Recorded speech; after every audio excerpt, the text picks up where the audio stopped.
咁咧，今晚咧就派咗兩份嘅資料俾大家嘅，一份咧係嗰啲題材啦，嗰啲圖片嘅題材啦，另外一份咧就叫做繪畫藝術欣賞嘅知識嚇。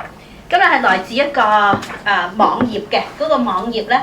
我都 print 埋俾大家嘅嚇。咁啊詳細嘅你想翻去上翻網咧。你打翻嗰條嗰個西入去就已經可以嘅啦嚇。咁我覺得呢一個雖然唔知道係邊個寫日明，但係咧我覺得佢裏邊嘅分析咧幾得意嚇。佢嘗試咧就係好似我哋話用視覺嘅一個角度嚇，咁咧就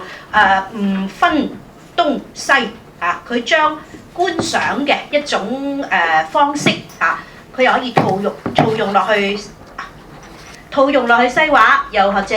咧係套用落去中畫嗰度啊。咁呢個我覺得係一個幾得意嘅一個觀察嚇。咁所以咧就 print 出嚟俾大家係去睇一睇嘅嚇。呢度咧我發現我釘錯咗，其中有一個同學咧，你會攞到一份咧係有3張紙咧，嗰份係錯嘅，請你傳翻俾我嚇。有冇啊？應該係呢一行嘅同學攞到嘅。係換翻個俾你，我都有啦，好，唔該。咁咧就帶咗一啲書本嚟咧，讓大家咧亦都可以參考下嘅。請等下，攞咗佢先嚇。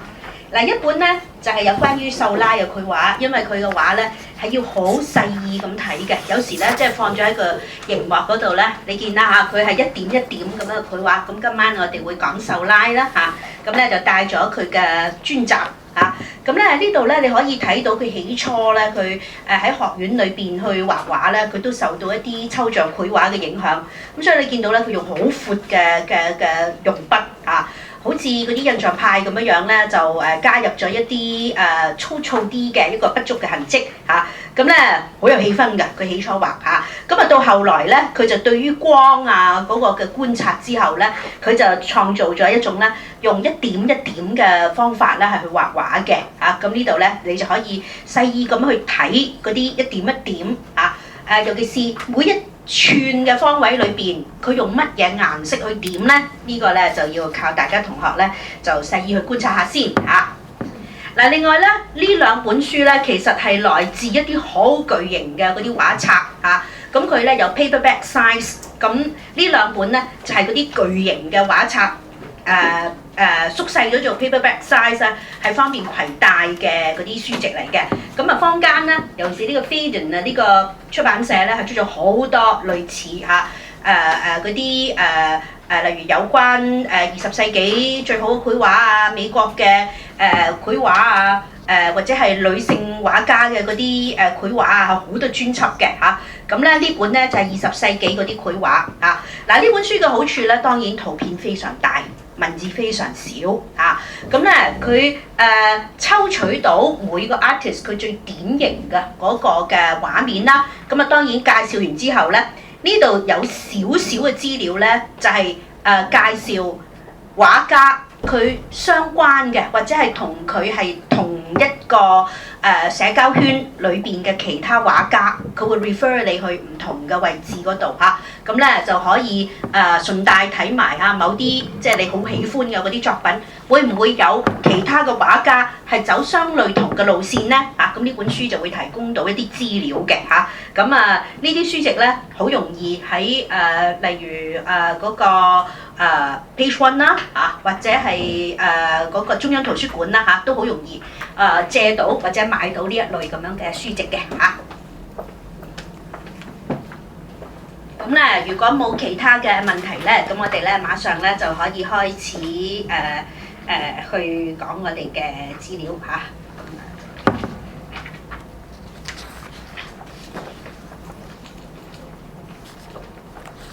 好，係咪剛剛有同學入嚟啊？係咪人哋攞呢個啊？咁呢份資料咧，大家可以帶翻去自己消化一下㗎啦嚇，都係一啲我哋話藝術欣賞嘅一啲方式或者係俾啲營養俾大家從一個乜嘢嘅觀點咧睇構圖睇題材睇邊樣嘢好啲咧咁呢個影人就會俾到一啲方向俾大家OK， 咁我哋咧就即刻講嘅咧就係秀拉啦咁剛才提及少少咧，秀拉都係走喺嗰個叫做抽象繪畫嗰個嘅方向嗰度咁佢嘅起步咧，大約係去到1880年代嘅初期咁佢因為佢出世嘅時候啦印象派嗰啲畫家都已經係有繪畫製作㗎啦咁變咗咧，佢一路去學習繪畫。佢就一路吸收呢啲所謂新嘅一個嘅思維喺佢讀藝術學院嘅時候，佢10幾歲咁佢已經咧就係開始嘗試好似塞尚嘅嗰啲嘅畫法啦，就係用一啲闊而大嘅喺一啲嘅用筆然後咧就累積起一個個嘅層次咁咧就係作為佢對繪畫起步嗰個嘅探討嚟嘅咁呢度咧佢就探討緊一個題材嗱，你見到有人啦有啲水啦咁除咗佢探討嗰個用筆亦都睇到咧佢用某幾隻顏色咁咧就係我哋形容啲水甚至咧呢一個嘅畫面咧得意之處咧就係佢唔太關注嗰個所謂遠近嘅嗰個嘅空間，反而咧就係喺個畫面嗰度咧作出有冇留意呢啲浪咧係有少少橫行嘅嗰個嘅意態喺裏邊咁配合埋頂部有少少嘅遠處嘅啲黃色啦好啦，原來佢係 study for 呢一張咁樣嘅繪畫咁原來佢咧即係我哋話去到呢個1880年代啦畫家就係關注點樣喺現狀嗰度係去觀察然後咧吸收咗顏色光呢啲嘅元素咧，然後係去結構起一幅嘅繪畫嘅咁而係秀拉咧，當時佢吸收到嘅就係話我哋睇嘅物質啦點解我哋會見到顏色嘅咧咁依家當然啦在座有啲同學可能係教開 science 嘅都知呢啲物質係佢本身係吸收咗一啲能量可能係來自光源嘅一啲嘅能量，然後咧將一啲佢唔要嘅一啲嘅波段咧係點反射佢出嚟咁而係呢啲物質，如果我哋細意切開佢咧，係咪可以切做好多好多微細嘅 particles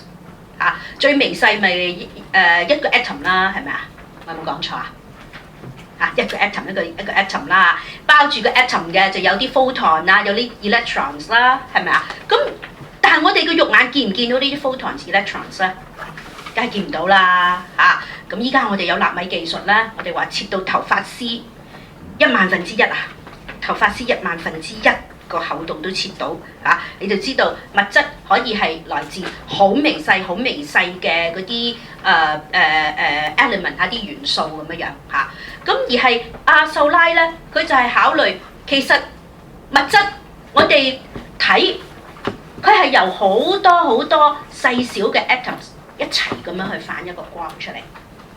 咁但係呢度咧就有一個幾得意嘅一個嘅理論或者過程喺裏邊光由個太陽嗰度照落嚟，個太陽當然啦100幾年前佢哋關注嘅都係陽光為多嘅咁咧就最多就係室內嘅一啲可能係油燈嗰類嘅照明啦，同埋佢哋開始有電源啦咁但係佢哋未見過電視機，亦都未見過彩芒但係我哋依家咧光源體就已經係嗰個數量增多咗好多啦咁佢研究光咧，佢認為個光線如果我哋拆解佢我哋攞個棱鏡，我哋會睇到彩虹七色係咪咁而係七色呢個能量係被物質吸收咗，而係佢反射出唔同嘅光線組合出嚟嘛好可能例如我講我呢件衫佢吸收晒啲黃色紅色佢淨係唔要藍色啫咁好可能綠色就係佢吸晒所有嘅嗰啲光段就反咗藍色同埋黃色同一時間係咪咁咧變咗咧佢畫畫咧就係利用呢一個咁樣就係佢每一個方寸裏邊咧都係用彩虹七色啊。咁咧而係呢啲彩虹七色咧，佢將佢 break down 到好細好細微細嘅 particles。咁而係咧，當呢啲彩虹七色混合咁點起上嚟咧，你從一個距離去睇啊，你就會見到咧某隻顏色嘅嗰個物質出現啦。啊，咁咧呢個就係佢創造出嚟嘅一個顏色嘅理論。啊，呢度大家清唔清楚啊？嚇，需唔需要我再講多次？嚇，嗱，唔需要再講多次，非常之好啦。但大家依家已經係對繪畫嗰啲新理論咧容易去吸收，就即係話你已經係捉得住嗰啲每個畫家佢到底想喺光色之間，佢攞一個乜嘢嘅理論出嚟係去作為佢畢生嘅一個嘅研究。因為呢度我哋講莫內嘅時候，我哋講咗㗎啦，就係佢係從個色啊、光啊、反映啊嗰啲光嘅動態裏邊佢就用支筆去模擬個質感，模擬嘅嗰個光線甚至咧佢係攞顏色咧係同光做一個嘅比較佢咧就 group 咗一啲佢認為係有嗰個可能係動情嘅嗰啲嘅色調出嚟咁而係咧秀拉咧係好科學嘅，佢就係話彩虹七色，佢唔係同你講邊啲顏色組合咧係會產生氣氛產生令人感動嗰啲嘅顏色 combination， 而係佢純粹就係話物質嘅嗰個嘅反光我哋可以用彩虹七色點樣係去 group 呢啲顏色出嚟咧，係令你產生翻物像嘅感覺喺個畫面裏邊呢個就係佢點取代咗佢唔使畫 perspective， 佢唔需要 linear perspective 但係佢用呢啲細點啦，似唔似係一個 pinhole camera 咁樣將嗰啲物像咧係用呢啲微細嘅點顏色點如實好逼真咁樣去點翻出嚟呢個有冇現場嘅感覺俾大家？有冇立體嘅感覺？有冇一個好實在嘅空間感？係我哋眼睛近大遠小嘅嗰種嘅 power 可以睇得到嘅嗰個嘅視覺咧？呢個得唔得啊？佢係重現定係重置一個現狀啊？呢個係一個重現嚟嘅 ，O 唔 OK 啊？嗱咁所以咧存唔存在話，好似我哋之前講將件事去平面化佢咧，存唔存在話好似印象派咁樣去創造一個較為板塊或者係一個好似被壓縮過嘅空間咧？呢個冇㗎 ，O 唔 OK 啊？你睇到咧件事係有光暗，兼且咧係有近同埋越遠處咧，有冇留意越朦朧啊？啲點啦，嗰個嘅形成咧係好似慢慢淡出去咁樣嗱，另外咧呢啲都係佢嘅 study 嚟嘅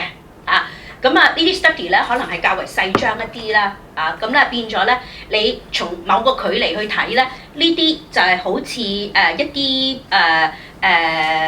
佢一點一點嗰個嘅效果佢係由呢度 study 出嚟嘅好啦，呢一張係大豌豆島上的一個下午咁咧係一個實況嚟嘅，就係每個星期日咧，原來巴黎嘅市民已經可以享受一個閒暇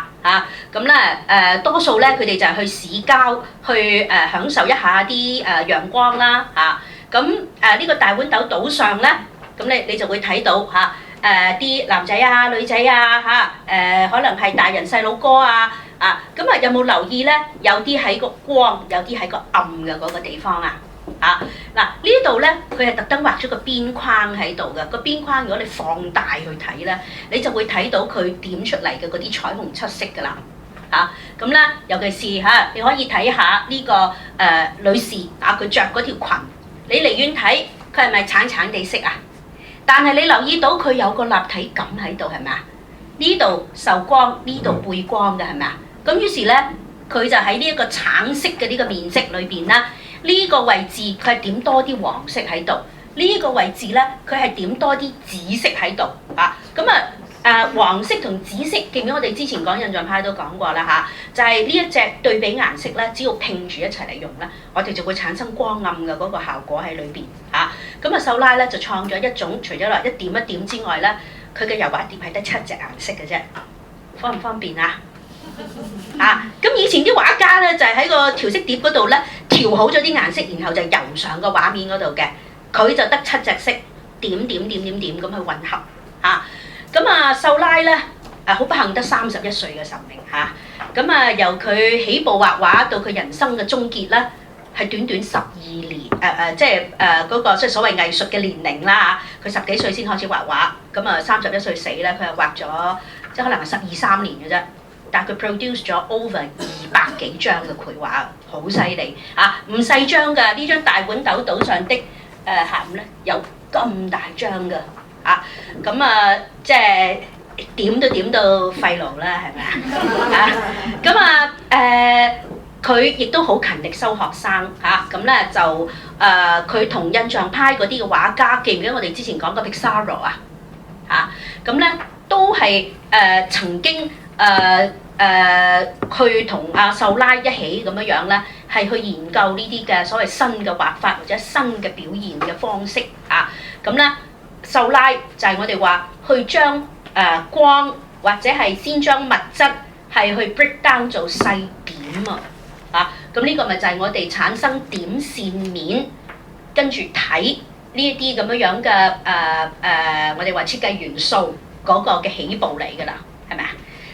秀拉咧亦都係啟悟咗咧後來我哋嗰啲印刷尤其是嗰啲叫做 offset 嗰個 offset 係咩？柯式印刷都係用呢啲好似網點咁樣嘅效果係去印出嚟而係1880年代咧，巴黎原來興起一隻咧叫石版印㗎，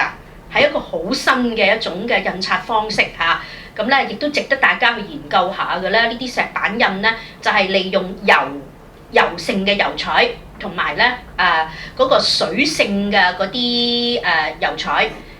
就係油水唔可以結合於是咧就係省到個即石板上高啦即係有啲坑紋跟住咧塗濕個石板附啲顏色上去咧，就去印呢啲顏色出嚟。啲顏色咧一定程度上高咧係起碼要印7次8次咁樣啦。啲顏色就出現一種咧叫做疊色嘅效果啦一隻顏色搭一隻顏色咁樣就搭到咧彩色嘅印刷出嚟嘅所以呢啲嘅繪畫其實亦都有佢時代科技嗰個嘅或者係影響喺裏邊啦咁所以值得大家同學咧喺睇呢啲叫做新繪畫嘅時候咧多啲留意下科技如果件事唔係手畫嘅，係印出嚟嘅，會係點咧巴黎就係我哋話現代設計嘅，亦都係現代設計嘅產生地嚟噶嘛直接能夠受到影響嘅就係當時發明嘅嗰啲石版印有冇聽過一個 artist 叫 Toulouse-Lautrec 佢咧又係畫畫，又係識搞印刷嘅呢批 artist 咧，佢哋係好叻嘅即係除咗佢哋畫畫之外咧，佢會攞呢個理論咧係去做啲印刷品嘅好啦，呢啲都係秀拉嘅嗰啲用一點一點嘅顏色變咗咧秀拉咧就係話要將個現狀咧係去重現就係用呢個彩虹七色好明確，你睇到光影啦、立體感啦尤其是呢張咧靚唔靚呢張我覺得嗰個光影效果係做得非常好，亦都咧呢度可以俾大家同學睇到嗰啲一點一點嘅嗰個嘅拼合好啦。佢咧亦都有畫嗰個點講嗰個人體嘅嗰個嘅繪畫因為人體繪畫就係喺嗰個叫做學院訓練裏邊啦，慢慢就係讓嗰啲 artist 咧喺佢嗰個即係所謂新美感嘅嗰個嘅發表嘅時間咧，就係借助住人畫人從個比例從個畫法嗰度將一啲新思維係去加入去咁呢個咧就係秀拉利用佢嗰啲一點一點嘅方法咧，就去畫一啲模特兒嘅繪畫，剛才嗰張咧就係佢個 study 嚟嘅，咁係即係取代咗啦，當然喺1880年代因為傳統繪畫依然有佢個市場啦咁傳統繪畫咧多數係畫嗰啲可能係好似雕塑一樣嘅嗰啲人體比例啦。呢個咧就係阿秀拉用一個叫逼真嘅用一點嘅，即係用嗰個點嘅方式咁最得意咧，佢就加入咗呢半邊係佢自己嗰個繪畫啦咁用個比例，等你誤會以為呢張畫好大喎其實咧呢張畫畫內畫同埋呢一張畫咧都唔係非常之大嘅咁咧就係用嗰個點嘅方式佢就將個模特兒咧係 repeat 咗3次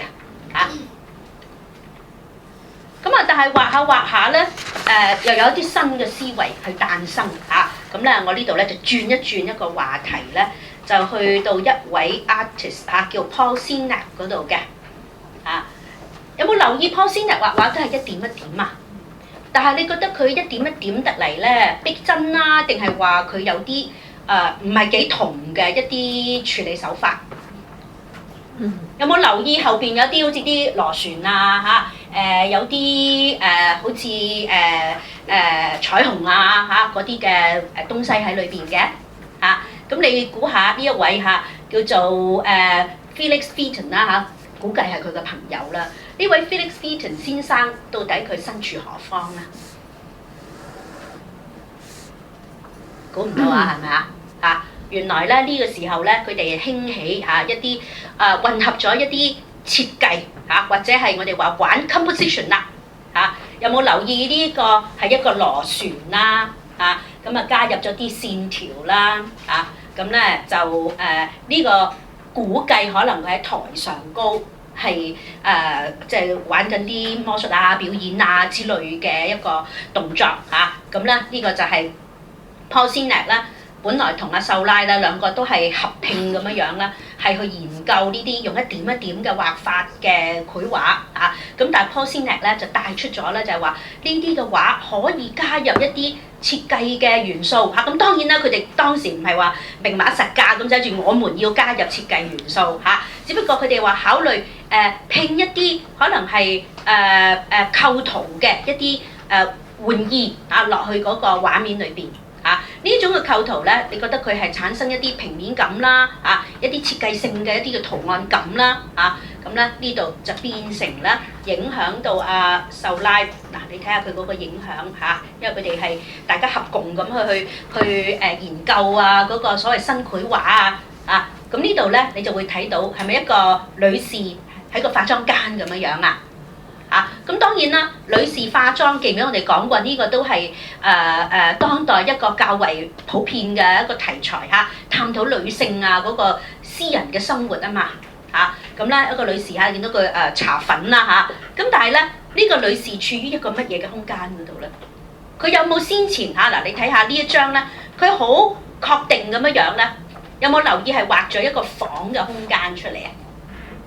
一個好立體嘅一個嘅空間啦，但係呢個咧冇牆角，係咪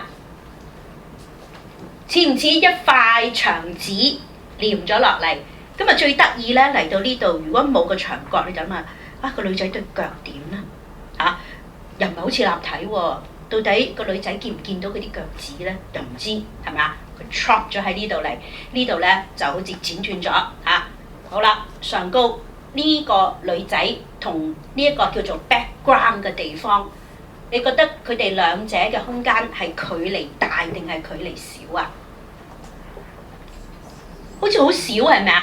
少到咧，你覺得咦呢個女仔略肥嘅喎，夾唔夾到落去嗰個空間嗰度好似夾唔到喎，係咪咁咧上高，你話嗰橛係咩嚟嘅？如果係窗口窗口應該係向外打開噶嘛，呢個窗口向內打開嘅喎，係咪拗頭個空間係咪有少少奇怪咁佢唔係要好似先前嗰張咁樣咧，讓你去感受立體感呢張佢開始去換味一啲視覺以外嘅一啲嘅空間啊開始嚇，咁啊尤其是咧呢度你見到嚇有少少呢啲圖案花紋咧，就係好似啲牆紙咁樣樣嚇，似牆紙啫，佢未必一定係牆紙嚟啊嘛，佢只係一個個嘅圖案 print 喺一個平面上高嚇。嗱，另外個光源大家點睇啊？嗱，我哋頭先話佢嗰啲光源好明確嘅喎，係咪啊？嗱，呢啲你睇到光源嘅嘛，係咪啊？呢張嘅光源喺邊？嗱，有少少提示，見唔見到一個好似弧形咁樣嘅東西喺度啊？呢個係有少少冷光嘅效果喺度啊！咁估計咧，呢個女士應該坐喺一個戶內啊。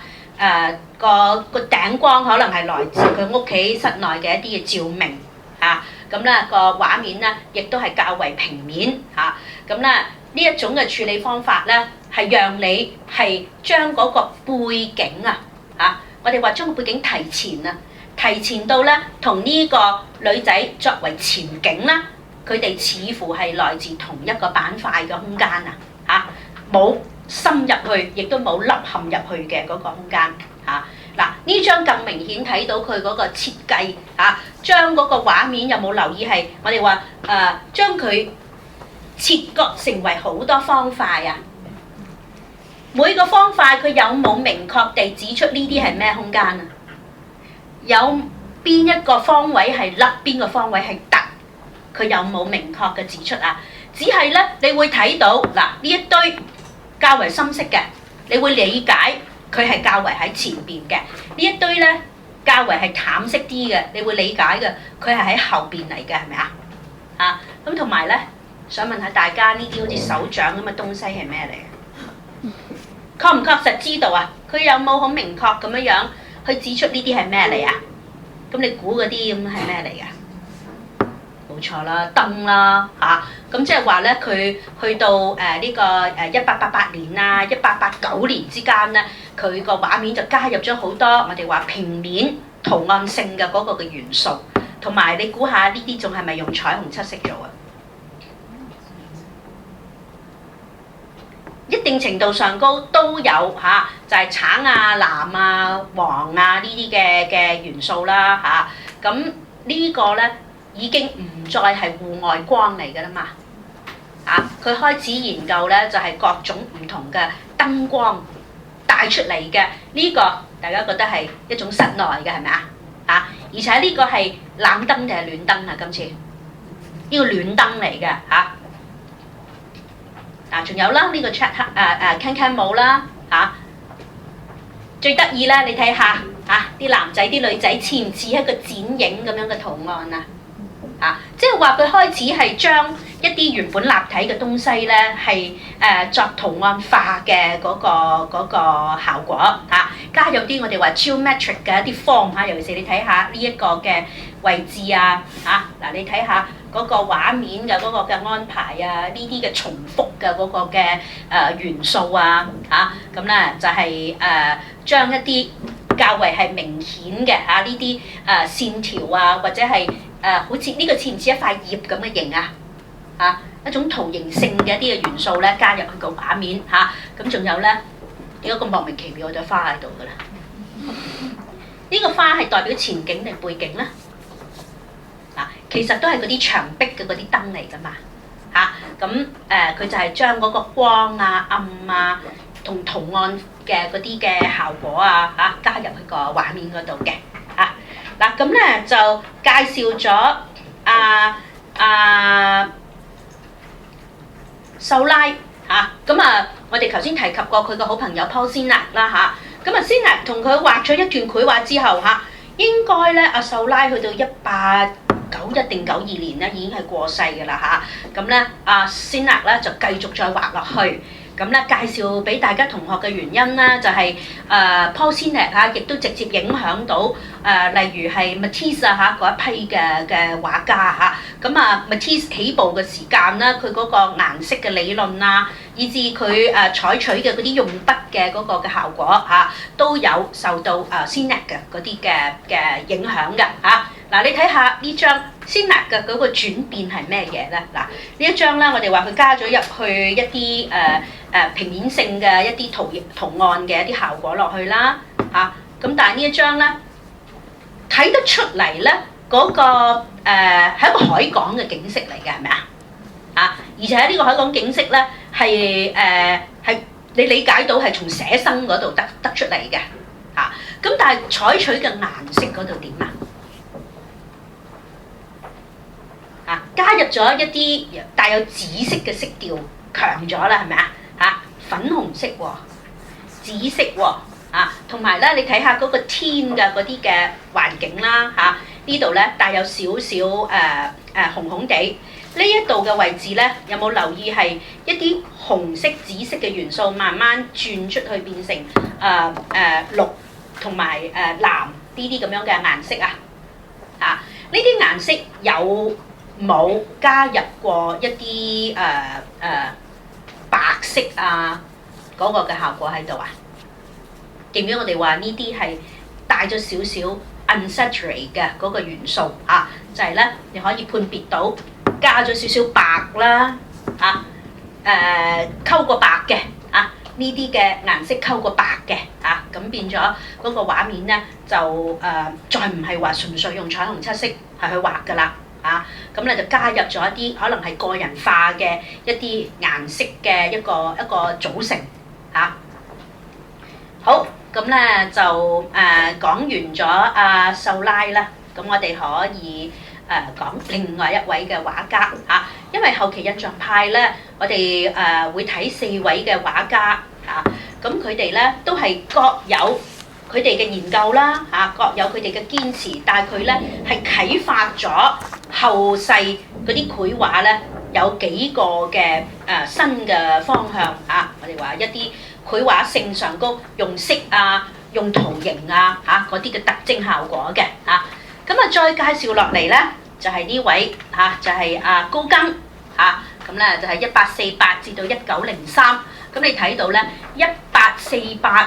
即係話印象派出現嘅時間咧，其實高更已經係在世㗎啦嚇，咁咧1903亦都係差唔多嗰一批印象派畫家過世嘅時候咧，咁高更亦都過世嚇。咁但係咧，佢係被列為一個叫後印象派嘅一個嘅畫家啊。咁佢咧當然佢會認識或者係知道嚇巴黎嗰啲叫做新風格嘅嗰個嘅出現，但係咧佢係堅持佢自己要走嘅道路嚇。咁嗱，我哋頭先睇到秀拉啦嚇，上星期我哋睇到塞尚啦。佢哋咧就係話從現狀嗰度作出研究分析，然後咧就將嗰個畫面係着重咧畫家嘅一個心思去構成一個嘅繪畫啊！佢哋係將現狀咧係作嗰個圖形性嘅嗰個嘅演繹啊，包括咧就係話用球體啊、柱體啊、錐體啊等等係去形成嗰個繪畫嘅內容嘅嚇，咁但係高更同埋梵高，原來佢哋咧就係研究自己嘅內在啊嚇，就係畫畫唔需要係我見到嗰樣嘢畫嗰樣嘢，我可以將我內在嘅情緒，我內在嘅一啲甚至係偏見嚇，或者係我發夢見到嘅嘢。呢啲你話發夢見到嘅嘢真唔真存在過啊？好真㗎喎！發夢嗰陣嚇，發夢俾人追啊嚇！琴晚有冇睇嗰出咩潛行空間？哇！我睇到拗晒頭，死啦！如果我發夢係好似潛行空間咁點算咧嚇？好啦，嗱講開潛行空間啦，就因為秀拉高更出現嘅年代啦嚇。就係即係嗰啲所謂心理學啊，嗰啲夢境分析啊，嚇有位好出名嘅叫弗洛伊德先生，嚇未出世啊佢，嚇咁所以咧高更嗰個嘅出現咧，佢就係話點樣可以令自己嘅主觀啊，你點樣睇你哋自己啊？覺得自己係咪一個主觀嘅人啊？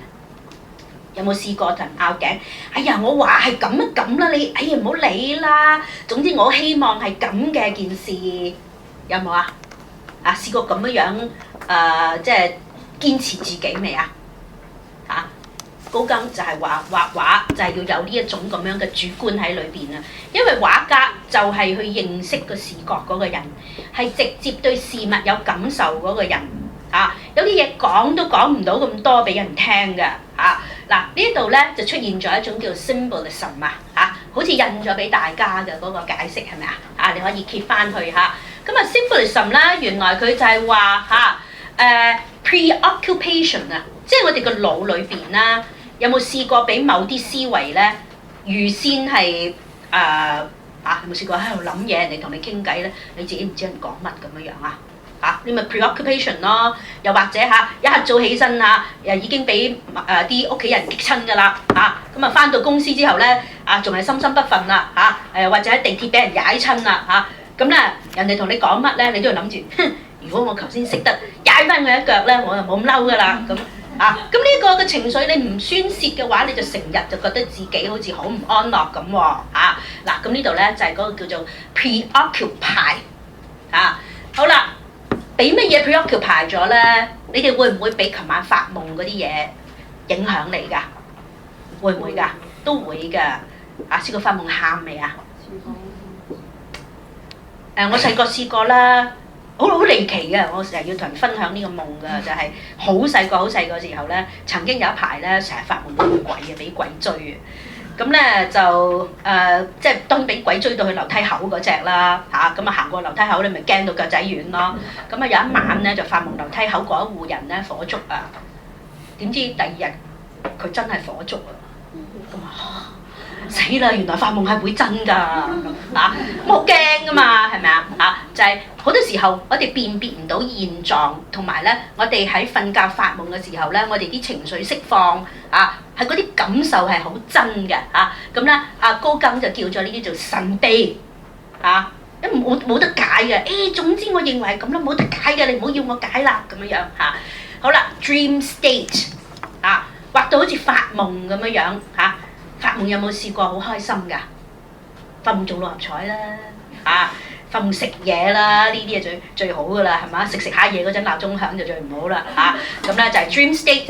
and erotic erotic 呢個字咧就即係解一啲可以講話情慾啦咁當然啦成年人唔多唔少都會發夢，哎呀發夢見到自己個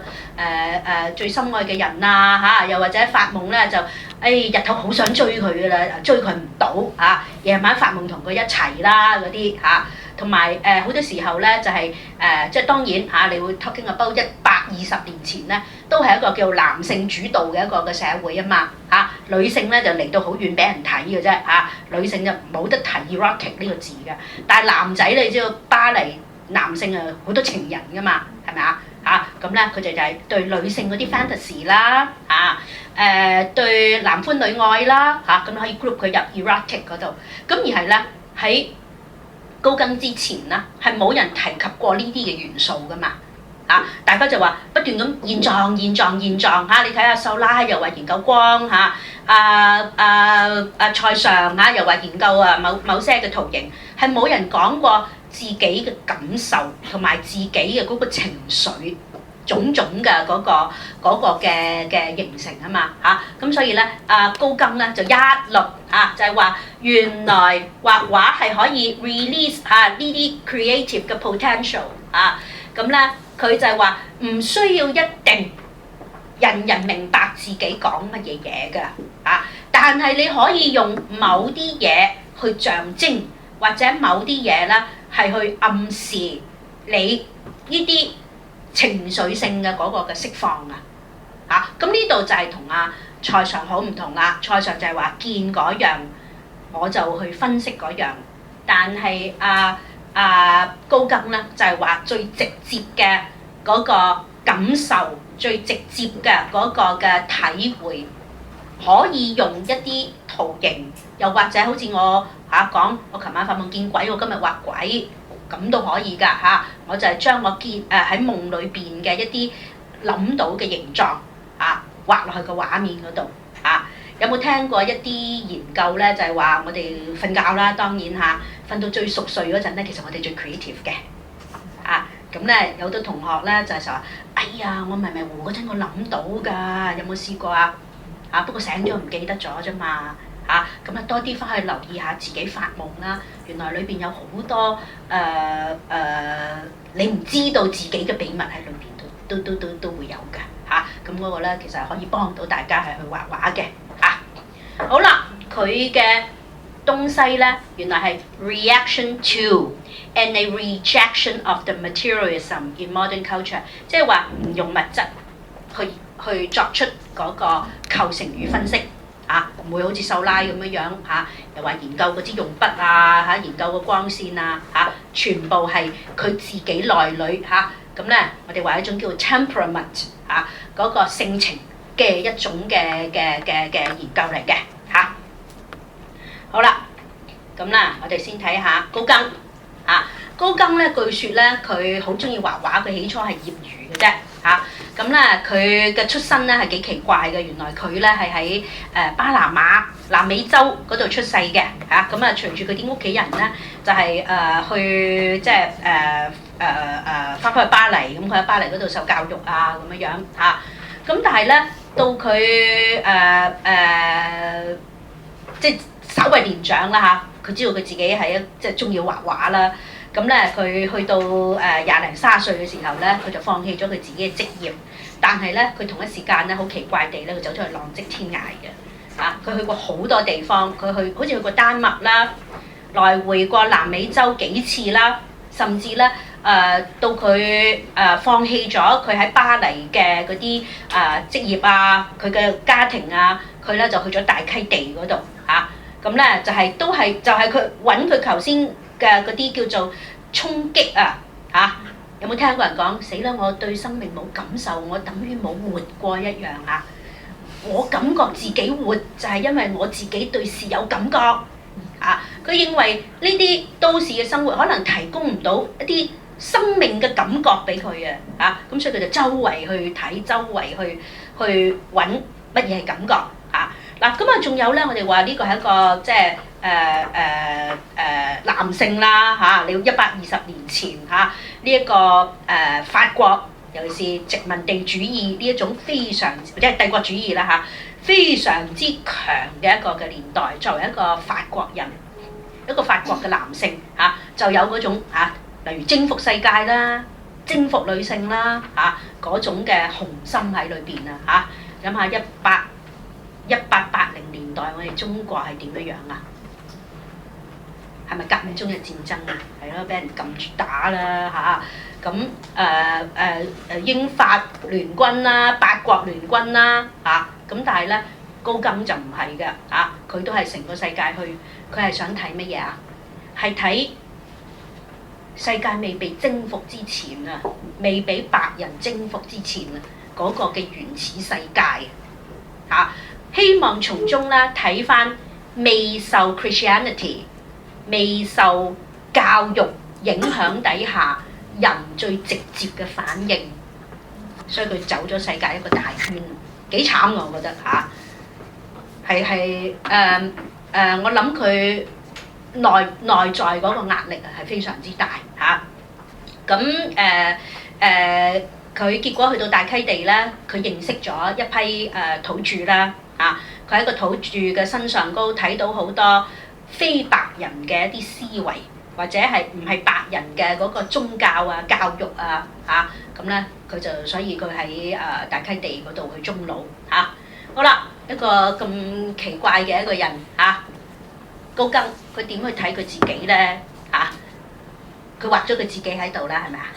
見唔見到隔離呢度又有佢自己啊？呢個立體呢個平面係咪啊？成張畫面畫黃色、綠色，你會點睇啊？或者最好咧就熄埋啲燈俾大家睇啊！因為高更用色係用得好直接㗎你諗下你哋細個嘅時候點樣去畫畫㗎？係咪中意嗰隻色就由嗰隻色㗎？會唔會啊？好直接㗎有啲小朋友咧係唔使教㗎，佢攞起支色佢就自己油㗎啦，佢中意嗰隻色就由嗰隻色。你哋有冇經歷過嚇自己人生某個階段咧畫畫嘅時候，成日用住同一隻色未啊？啲女同學有冇成日中意用粉紅色啊、紫色啊畫公主啊？畫嚟畫去自由畫就畫公主啊咁我咧就中意用綠色嘅，我由 day one 開始畫畫咧就不停用綠色㗎啦咁咧就成長之後咧都好中意用綠色嘅我從來唔會考慮用其他嘅色嘅，好怪嘅即係最反對咧，我最難頂嘅咧就覺得係橙色。第二最覺得難頂嘅咧就係嗰個橙黃色其他嘅色我都會用但係好少用紫色。咁呢個係好個人嘅一件事嚟㗎嘛我細個時候咧乜嘢都係綠色㗎，書包係綠色，筆袋係綠色咁咧就係好似個魔怪咁樣嘅嗱。咁每個人對於自己係咪有一啲即係選擇啦，好個人化嗰啲選擇高更選黃色，黃色俾你嘅感覺係點啊？嗱，今次要同大家講感覺你可以同意，你可以唔同意嘅。你見到黃色咁核突㗎走人都得㗎或者哇黃色嗰種絕對唔可以親近嗰隻顏色，亦都得㗎，係咪我哋中國人咧好慘㗎，我哋唔用得黃色㗎嘛，係咪即係喺有皇帝嘅年代咧，淨係得皇室佢嗰啲瓦片都係要用黃色去燒成嘅，平民百姓咧係得黑色嘅啫，藍色呢啲嘅顏色嘅啫咁咧黃色係一隻咧視覺上高係膨脹，同埋咧我哋話一隻非常霸道嘅一個顏色，因為喺夜晚裏邊咧，我哋唯一可以睇到嘅就係黃色嘅另外咧高更嘅用色除咗我哋話係一種幾主觀之外啦就係佢去探討視覺嘅邊啲顏色係帶致到一種膨脹啦，同埋最緊要嗰個顏色帶唔帶到一種精神煥發light spirit。見到呢個會唔會即刻覺得自己好似哇開朗咗心態上高有冇少少改變我都係唔係好同意佢呢啲咁嘅色嘅啫，算啦咁每個睇法都得嘅咁即係話咧，我哋睇到用色尤其是去到1880年代 artist 嘅用色唔係話淨係愛嚟描寫現狀㗎啦，原來描寫個人嘅情緒啦，描寫嗰個視覺嘅空間啦，以至到畫家將顏色同埋心理去掛鈎。呢張啦，外國人黃色啦，好多時候係一種我哋話 jealous 嗰種嘅妒忌啦，妒火中燒啦，唔能夠遏止嘅嗰啲嘅慾念啦，都好多時候會用黃色嘅，另外咧，呢啲係咩東西嚟嘅咧？好似有啲花仔咁啲花仔得唔得意係咪好似浮喺個畫面前邊咁樣咁呢度咧，我哋睇到雖然係一張自畫像，但係我哋睇到一啲顏色嘅嗰個運用喺裏邊除咗係 artist 自我嗰個情緒嘅一種嘅描寫第二咧就係話將嗰啲顏色點樣可以畫出一啲奇特啲嘅空間出嚟。今次個白色花係咪浮喺個黃色之上而且咧，你感覺到嗰啲花係喺前，甚至係浮喺更前於個artist 嘅嗰個空間嚟嘅。你睇下佢個鼻前啲定對花前啲差唔多係咪我想問下大家有冇睇過《阿凡達》有。睇《阿凡達》嗰陣你開唔開心戴住個嗰啲立體眼鏡啦，120年前咧，呢啲就係等於阿凡達嗰個視覺嘅追求啦，係咪有啲嘢哇浮喺度喎，唔係真實嘅喎，係咪呢個咧就係佢哋因為冇 4D 攝影3D 攝影好啦，睇埋咧高更同梵高咧，本來都係好朋友嚟嘅當佢哋仲係好朋友嘅先。呢一張咧藍色即刻係咪大家覺得係涼快咗好多平靜係咪而且呢張咧亦都係喺寫生裏邊咧留意下高更咧，佢係創咗好多新嘅東西。雖然咧就係話後世嚇，我哋會睇好多其他嘅畫家咧，係去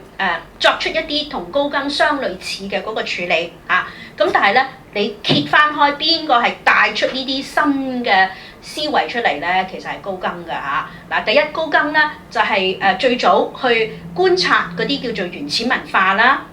希望喺原始文化裏邊咧，係去發掘一啲圖形啊、用色啊嗰個嘅新象徵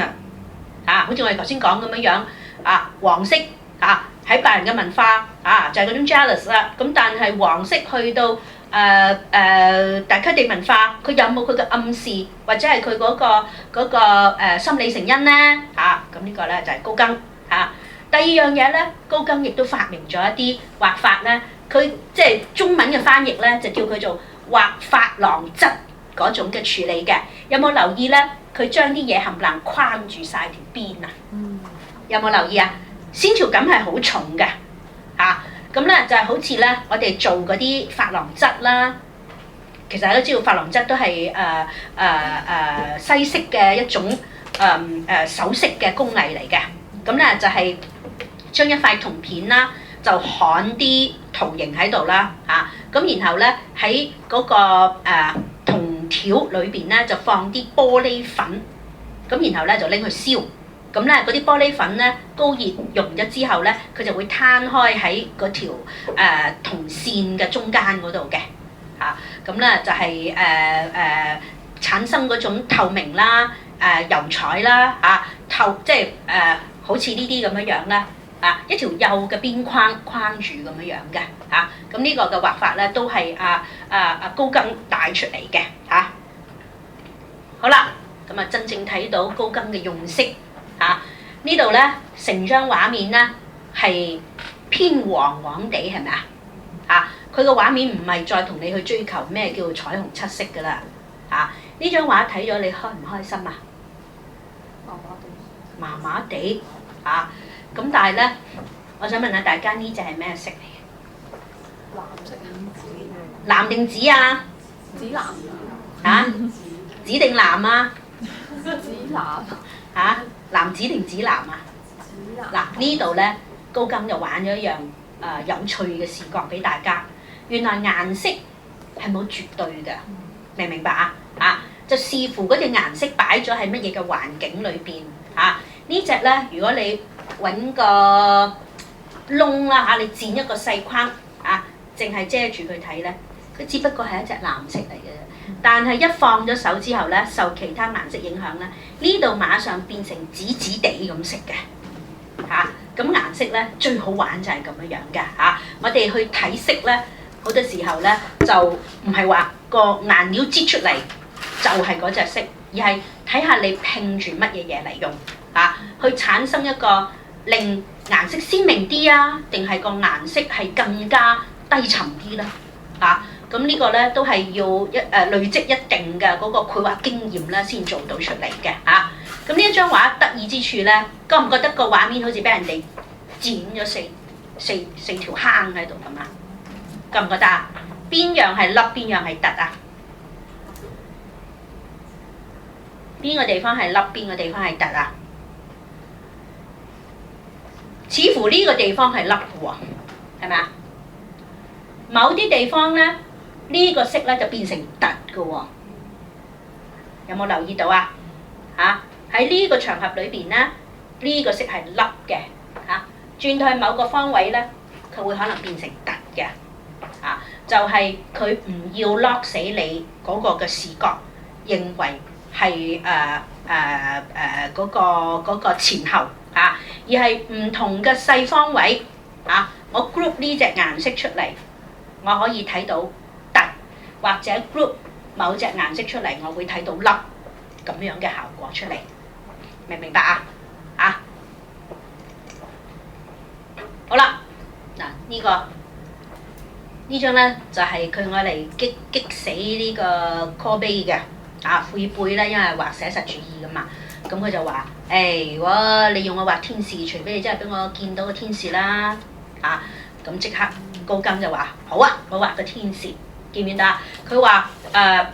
Jacob whistling with the angel 啊，咁你都知道啊，去到呢個20世紀啦啊，天使有定冇咧啊？咁但係佢就話神秘啊嘛嚇，又畫佢個夢境啊嘛 ，why not 嚇？咁咧就係佢唔需要一定係畫現狀，而係畫佢感受到嘅嘢啊。咁原來咧佢仲喺巴黎嘅期間咧，佢就成日去法國嘅北部嚇一個地方叫 Brittany 嚇，咁咧佢成日去嗰度寫生嘅。咁當中咧，嗰度有一啲婦女咧，即係仲係過住一啲中世紀啊、清教徒啊嗰種嘅生活形式嚇。因為咧法國咧，佢近住北少少嗰啲省份咧，佢都有少少受荷蘭啊、比利時啊嗰啲嘅影響㗎。咁咧，阿高更就覺得啊，呢啲咁嘅服裝嚇幾有趣喎，同埋呢群嘅婦女咧，因為佢哋宗教嘅情況較為保守啊，佢就覺得呢群婦女好有宗教嘅感覺俾佢啊！咁咧，佢有時就畫呢批婦女咧，佢哋即係神秘咁樣念經啊嚇，或者係佢哋保守啊嗱，咁呢度咧高更於是咧就畫呢啲婦女咧，就好似喺嗰啲祈禱會咁樣啦。有冇留意啊？個合住隻手咁咧就睇住兩個天使喺度摔角。咁但係呢一個嘅畫面咧，喺個視覺嘅選擇嗰度，同過去嘅嗰啲畫面有啲咩唔同咧？呢張你認為佢畫緊嘅係一件逼真嘅事啊，定係完全佢羅致出嚟嘅一件事啊？如果佢羅致嘅話，咁佢點去構成個畫面呢？有冇佢自己嘅特徵特色喺裏邊呢？嗱，第一呢張畫有冇線性透視？有冇線性透視啊？因為你睇啦，成群女仔係橫排喺嗰個畫面上高，係咪啊？嗱，呢度略有少少線性透視嘅，仲有咧第三群就係呢度，亦都有線性透視嘅。不過呢個線性透視嘅 perspective 同呢個線性嘅 perspective， 以及呢群婦女嘅 perspective 係唔一致嘅咁即係話佢一個畫面咧，佢係結合咗3個嘅透視空間喺裏邊好啦，呢個畫面有冇前後嘅分別？你試下眯埋隻眼嚇，白色喺上定係紅色喺上 ？Front 白色啊，係咪啊？再向下一個空間先至係呢個紅色，係咪啊？紅色再向下一個空間咧，有冇留意係呢啲黑色大咕窿啊？我哋睇唔到呢個黑色㗎。因為佢冇 detail 嘅，有冇留意？我哋將呢度咧係 read as 一個黑色嘅板塊啊，係咪啊？而且呢個板塊係凹陷落去嘅，有冇留意到啊？咁佢咪利用顏色玩咗視覺空間咯，明唔明白啊？利用紅色、白色、黑色就係將第一層次、第二層次、第三層次、第四層次去形容俾你睇咯，明唔明白？咁啊最得意咧，你話呢橛係咩嚟嘅？真係鼠粒定突㗎？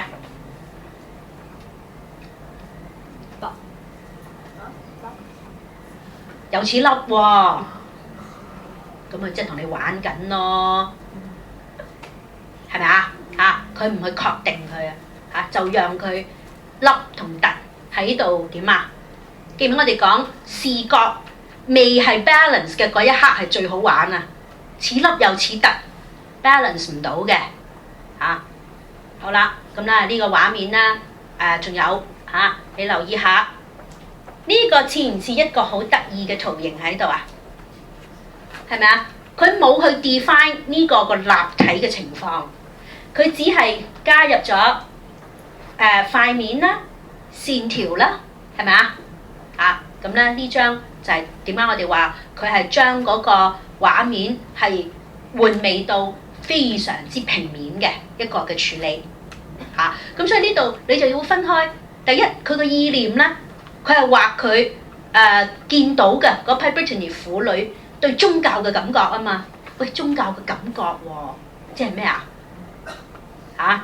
我哋define到宗教的感覺是什麼啊？佢話同你講感覺啦嚇，但係咧佢係攞咗一啲圖形，而且呢啲圖形咧，佢唔會好似阿蔡上咁又話由錐體啊、圓柱體啊嚇，而係咧佢就係將佢平面化咗嚇，將件事個外圍框啊，有冇留意啊？強調咗喺個外圍框嗰度，令佢產生嗰個平面嘅一種圖形感啊，係咪啊？嚇，咁呢個咧就係高更自己嚟嘅，佢覺得自己匿埋入去嗰堆婦女嘅身上嗰度嚇，好好笑嘅佢嚇。嗱呢張唔係高更畫嘅嚇，呢張係佢另外一位好朋友嚇，咁咧就呢度咧我係寫錯咗嘅嚇，呢張唔係高更畫嘅，我有冇 print 到呢張俾大家？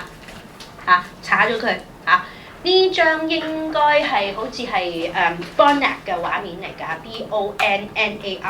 嚇，呢個唔係高更畫嘅嚇。不過咧，我覺得佢同剛才嗰張咧係有異曲同工嘅作用啊。呢張全張紅色嚇，呢張全張綠色，咁咧即刻咧係 cool off 咗好多啦，係嘛？覺得個情緒係咪穩定咗好多啦？嚇，咁同埋咧呢張咧佢亦都混合咗好多所謂。見唔見到啲巴黎時裝啊？撈埋入去呢啲婦女嘅嗰啲即係有少少中世紀服裝啊嚇，一個幾有趣嘅一個嘅對比啦。同埋咧嗱，睇睇啊，呢個部分你覺得綠色係喺上嚟嘅係咪啊？去到某個部分咧，你覺得個黑色係喺上嘅係咪啊？當呢個黑色被綠色包圍嘅時候咧，你覺得呢個係被形容嘅圖形嚟嘅，係咪啊？咁咧原來係借助呢啲顏色咧，我哋係可以將我哋個視覺點樣去形成層次咧咁咧就係靠呢啲顏色塊嚇。好啦，咁呢個咧就係高更畫咗一系列嘅嗰個叫做基督嚇。咁作為法國人。咁佢即係你知道一出世就係被受洗㗎啦嚇，咁咧佢就係追隨住呢個叫 Christianity 啦。咁但係咧，佢係一個好物質化嘅人嚟㗎嘛嚇，佢又做股票經紀賺大把錢咁樣樣嚇。咁佢對於宗教有好多嘅可能係質疑啊，或者係對宗教嗰個嘅領略啊嚇。咁呢張啦，同埋下邊嗰幾張嚇，嗱呢張係 Green Christ 啦嚇，呢張係 Yellow Christ 啦。咁佢點解要指明某隻顏色啊？畫基督咪基督咯。咁點解有時基督會綠色，有時基督會黃色咧？有冇留意顏色已經係成為咗一個主要嘅一個題材嚇？喺佢嘅畫面裏邊，原來佢係同你講緊顏色嘅故事啊嘛。呢個就係高更佢嗰個嘅特色嚟嘅。佢每張畫咧都係有一個好特別嘅一個嘅顏色嘅組合啊。佢唔係淨係話去玩構圖，去玩下嗰啲邊框而係佢嘅畫面全部都係一啲對顏色嘅一個嘅體會嚟嘅咁咧，今次佢就將基督啦同埋基督嘅情緒咁當然啦，基督有啲咩情緒咧？基督被釘十字架嗰陣係咪曾經好憤怒啊？就係話上帝啊，點解你要即係安排到我俾人哋釘喺個十字架嗰度啊？咁到後來咧，佢又 forgive 係咪啊？佢原諒臨死嘅時候，佢原諒咗釘死佢嘅人啊，係咪啊？嗰度佢釘喺十字架上高，係咪有好多情緒上高嘅變化咁咧就係例如基督嘅憐憫啦基督嘅嗰個嘅對人尤其是我哋話 humanity 嘅嗰個嘅感受佢嘅大愛咁樣。咁咧變咗咧，高更咧就係用顏色就係將基督嘅一啲感受同埋情緒咁當然今次用黃色咧就唔係 jealous 㗎啦今次咧可能係一個備受屈辱嘅一個嘅基督啦以及咧一個死亡咗嘅基督佢帶俾佢旁人嘅嗰個嘅情緒啦咁咧睇睇呢張咁我哋話既然高更佢係特登係去選擇黃色作為主題，有冇留意咧？呢個畫面裏邊咧配合咗好多都係同黃色有關係嘅嗰啲嘅顏色調嚟嘅而係成個畫面裏邊啦嚇，你覺得最突出嚟最突出嚟我哋話最 front 嘅係邊一個位置啊？我相信大家都會同意係呢一塊布嘅，係咪啊？第二個層次係咪好明顯睇到 Christ 嘅嗰個嘅造型啊？呢個 crucifix 咧，佢特登選擇到係一個十字咁嘅形狀嚇，咁即係呢個係個 front 嚟㗎嚇。咁啊，尤其是呢個嘅婦女咧，原本應該係全張畫最 front 嘅，因為你見到佢背脊嚇，咁但係咧佢着嘅唔係白色咁變咗咧呢個好似好奇怪地咧，佢係匿咗去基督嘅後邊或者係同基督同一片嘅空間嗱，呢度咧亦都畫咗啲 Brittany 嘅婦女啦咁你睇到咧呢度連成咗嗰個叫前景嘅，咁跟住咧個背景嗰度有冇留意全部都係橫行線嚟㗎佢係教你個視覺係打橫，而且咧呢條連合嘅線條咧係讓你一路打橫一路向上咁去觀察成個畫面嘅，係咪啊？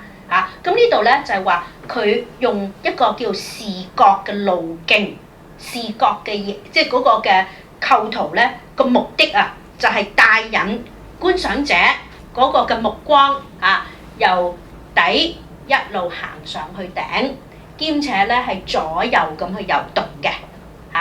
咁呢個咧就係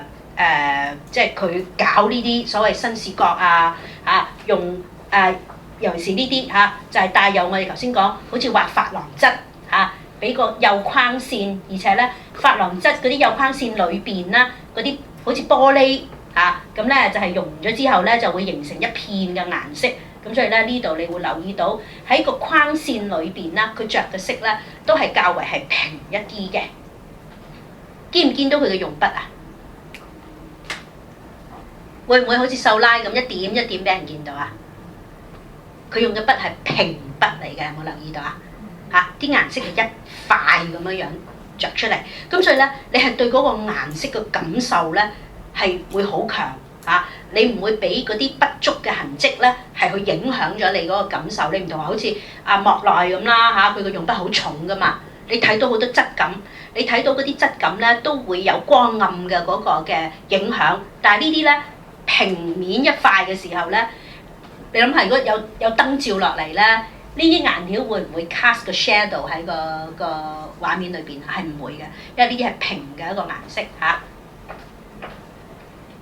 咁呢個咧同剛才呢個亦都異曲同工嘅一個嘅作用今次有冇睇到咧？佢係做咗一啲好似雕塑性咁樣嘅形狀喺度有冇留意到好硬好直，好似我哋有燒劈落嚟嘅嗰啲嘅圖形有冇留意到我哋個身體會唔會咁直先你試下咁樣咬唔咬到？咬唔到㗎，係咪咁咧就係佢嘗試用一啲咧我哋話雕塑性嘅嗰個嘅形態係加入去嗰個畫面你睇下呢個人冇腳嘅，係咪咁你咪知道呢個佢係嘗試用一種雕塑嘅效果咯，係咪你睇下佢隻腳去咗邊呢個真係神秘啦，係嘛？好似斷咗一個又似有個人喺度咁咧即係佢嘅處理手法啦就係將嗰個顏色以及咧佢就係結合咗一啲幾神秘嘅造型啦，你睇下呢真係幾神秘嘅佢係同你玩shapes 即係嗰個叫做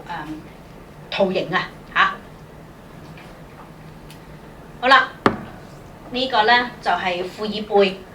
佢畫嘅一個叫做 Bonjour Michel Gauguin 就係講嗰個即係鄉村嘅生活嗰種嘅感受啦朋友見面大家互相問好咁順便咧亦都係去寫一寫咧，就係嗰個叫做19世紀中法國嘅嗰個鄉郊嘅生活土地嗰個嘅變化。咁但係咧呢張咧就係高更咁佢叫做 Bonjour Michel Gauguin 咁咧佢就喺 Brittany 寫生嘅時候咁咧就係畫佢同埋嗰啲村民見面嘅時候嘅一種兩個人對話啦嚇，或者係一個問安啦嚇。呢張有啲咩新嘅視覺喺裏邊啊？張畫面係咪好似亂紛紛咁樣啊？前同後分唔分辨到啊？攬埋一嚿啦嚇。尤其是咧，佢將前景有冇留意？通過呢啲嘅線條咧，尤其是嗱，通過埋呢啲好似嗰個樹枝啊，糾纏咗，令到咧前同背嘅空間咧係結合埋一起啊！嚇你尤其是睇到嚇呢一隻原本係天嚟嘅顏色，有冇留意咧？佢係加深咗好多咧，係讓你個視覺咧係一路向上咁樣去伸展咧。呢個地方咧反而係冇淡化到出去嘅，咁咧變咗咧你就會唔感受到嗰種漸次變遠嚇，一路深入去個遠景嚇嗰個嘅效果。今次咧就係話佢帶你個眼睛上下走動嘅同期間咧，係離開個畫面啊！有冇留意到啊？穿出個畫面更上或者更橫嘅嗰個嘅地方，佢係教你個眼睛唔好集中正喺嗰個中央嗰度啊，而係畫嘅四角邊旁咧都係備受關注嘅嚇。好啦。咁睇一睇咧，就係佢去到大溪地之後啦，嚇呢張係咪秉承住頭先嗰張 Bonjour 個鏡係差唔多嘅嗰個處理啊？不過咧，佢喺法國嘅期間咧，佢用嘅顏色咧係鮮明好多，係咪啊？黃色啊、紅色啊，嚇全部係用一啲鮮豔飽和嘅嗰個顏色，但係咧去到大溪地之後咧，你睇下佢用嘅顏色咧，仲係咪強烈而鮮明啊？對比性強唔強啊？唔係好強啊，係咪啊？用藍色啦，同埋我哋指嗰啲叫做 earth tone 啊，灰啊、啡啊，不飽和嘅嗰個用色，同埋留意到咧，佢對於嗰啲樹嘅形狀啊、圖案花紋啊，係咪加入咗去個人物啊形成更多嘅嗰個嘅圖案感啊咁呢度咧留意下咧有少少奇趣嘅，見唔見到呢個人頭殼頂有個光環，跟住抱住個細路哥，個細路哥又有個光環咁呢個咧亦都係即係高更去到大溪地之後睇到嗰啲土著嘅生活咁佢咧就係結合埋佢自己嗰個宗教佢就將嗰啲土著嘅婦女咧係即係形容到好似佢心目中嘅嗰啲聖母或者係聖嬰佢認為呢一群人咧好單純就係有嗰種人嘅最純真嘅嗰個嘅反應咁其他嗰啲婦女亦都喺度崇拜緊啦，係咪咁咧呢一個嘅畫面咧，有冇留意咧？見唔到嗰啲白人嘅嗰個文化痕跡喺裏邊㗎？有冇留意到啊？都係描寫翻啲好似啲大自然啲嘅元素花草你睇下佢啲食物啲香蕉佢哋嗰啲器皿都唔係話特別太過多金屬呢啲嘅現象嗰個所謂質感或者係物質，有冇留意都係回歸到好似係一啲大自然嗰啲環境咁樣咁據說咧，高更去到大溪地之後咧，佢就娶咗一個10幾歲嘅細路女咁個用意咧就係話你撇開咗我哋唔好諗，我哋唔好諗佢嘅用意佢點解要娶個細路女咧？就係話佢希望通過觀察呢個女仔咧，佢嗰個情緒嘅變化去了解翻人最直接嘅嗰個嘅反應咁所以佢就即係當然啦，其實你睇佢反應唔使一定要娶佢嘅呢個咧就係佢亦都係觀察咗嗰啲大溪地嘅婦女啦你覺得係好得意佢係特登將佢嗰個膚色咧係去強調加入咗一啲呢啲東西，呢啲係咩東西嚟嘅？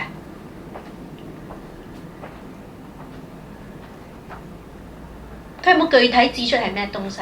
有冇少少好似啲好 organic 嘅一啲圖形係咪呢度咧我跳一跳啦，就讓大家咧去睇一睇呢個。呢個原來係佢做嘅版畫嚟㗎嚇。咁咧原來高更咧亦都好長時間咁樣咧係去轉型呢啲嘅版畫嘅。咁原來咧佢喺版畫嘅圖形裏邊啊，吸收咗一啲所謂新視覺啦，嗰個新嘅表達方式啦。你睇下呢啲印出嚟嘅黑線，呢個黑線係 positive space 定係 negative space 嚟嘅？呢個字係 positive 嚟嘅係咪啊？因為黑線就係你去挑嗰個板嘅時候有物質，咁佢咪印到條黑線出嚟咯。但係咧去到現實生活，呢啲係 negative space 嚟㗎，因為呢啲咧其實係嗰啲好似啲海浪啊，好似啲水啊嗰啲波浪啊嗰個嘅痕跡咁咧佢喺呢啲版畫裏邊咧，佢吸收咗好多點樣可以將一個立體嘅環境啊轉移佢成為一個平面嘅環境咧，明唔明啊？咁你點呢個過程啊？你點得出嚟咧？咁佢咧就係話將現狀演繹咗佢做一個版畫咁樣，喺個版畫裏邊咧，佢去吸收一啲圖形嘅經驗、點線面嘅經驗，而係咧將佢咧係放喺佢嘅畫面裏邊嘅，記唔記得就係呢啲東西嘅產生，呢啲東西嘅產生，你估係咪人人都可以畫到啊？唔係，係獨特於高更自己嘅一個嘅發掘，呢個就係佢嘅 character， 呢個就係佢即係所謂佢嘅 signature 嚟㗎啦，明唔明白啊？咁咧就係話去到呢個叫後印象派嘅時候，原來啲畫家咧係非常之強調佢自己嘅個人嘅一個嘅發現唔係話單純淨係去分析嗰個外在，而係點樣去建立一套佢自己睇事物嘅嗰個方式咁高更就係話將現狀演繹佢成為一個個嘅圖形塊、顏色塊，佢嘅過程就係通過呢啲嘅版畫嗰個嘅談討O 唔 OK 咁所以咧有啲平面性嘅元素，亦都有啲立體性嘅元素好啦，靚唔靚啊？呢個顏色鍾唔鍾意呢個顏色啊？成個顏色組好濃厚啊！佢嘅顏色即係無論你中意與唔中意都好啦咁佢係同你講嗰啲顏色嘅嗰個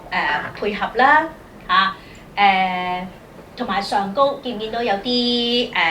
好似啲樹影光暗咁樣啦黃色橙色藍色呢啲都係較為係鮮少少，就襯咗落去呢啲暗嘅紫色呢啲泥土性嘅嗰個嘅顏色呢個亦都係嘅同剛才嘅嗰張都係同一個嘅出發點咁咧就係佢加入咗好多一啲好個人化嘅一啲嘅圖形將嗰啲海浪又演繹成為一啲較為係好似喺度變化緊啊！有冇聽過紫色同黃色正正點解我頭先話我唔中意紫色同黃色咧？我哋話一種唔穩定嘅顏色嚟嘅。試過溝紫色，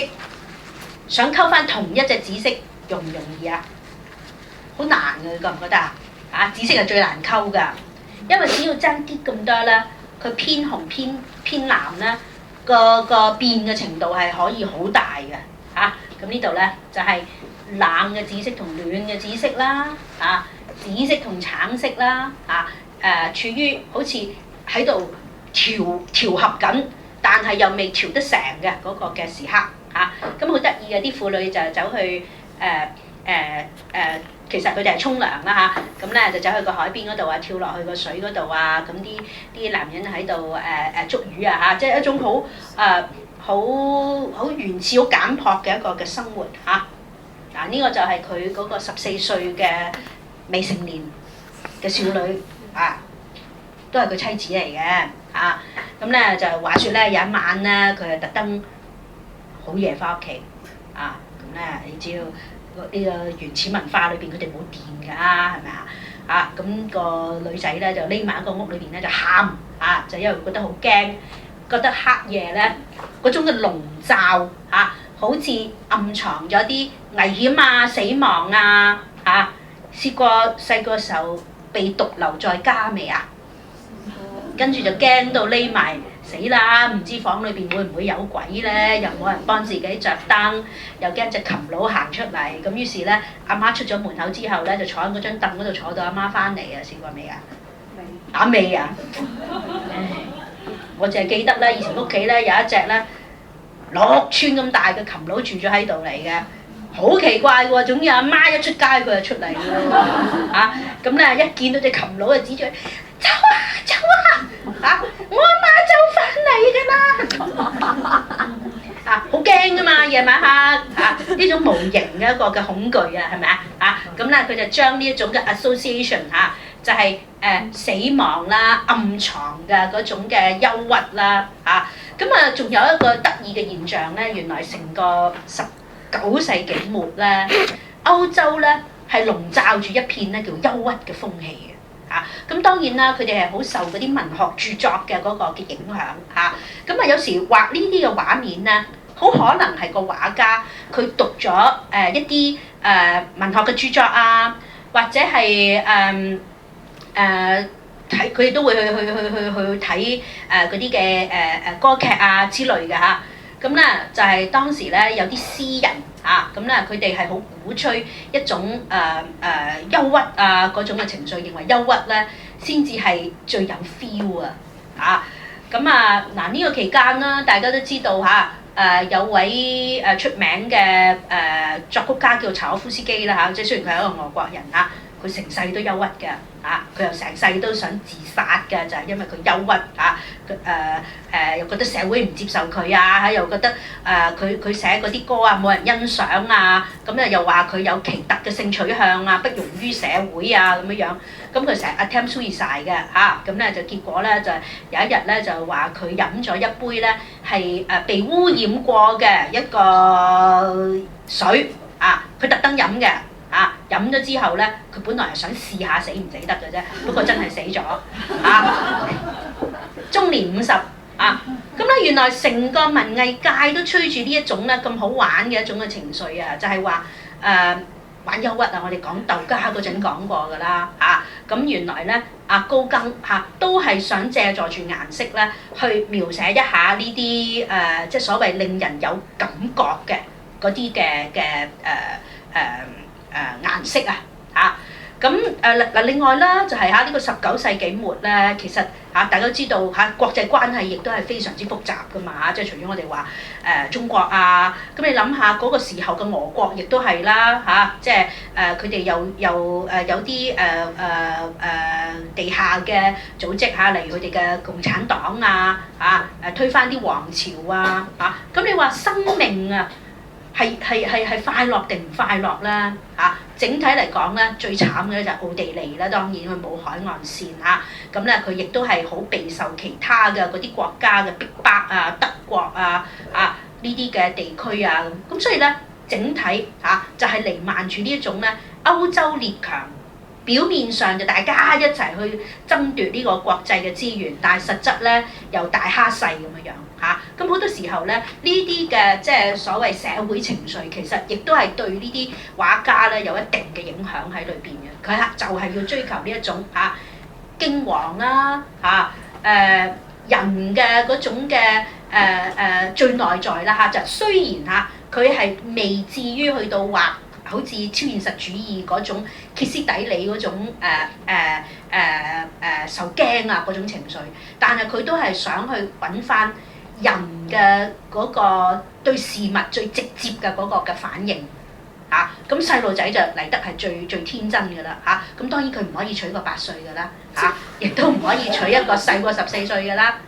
咁娶個14歲嘅咧，最低限度呢個14歲嘅曉反應曉講啊嘛。咁咧呢個就係佢嗰個，即係佢好似個眼鏡咁樣就係 through 呢個少女佢睇人嘅好啦，驚唔驚啊？有個死神喺隔離細個會驚啲咁咧原來佢亦都觀察咗一段時間咧，就係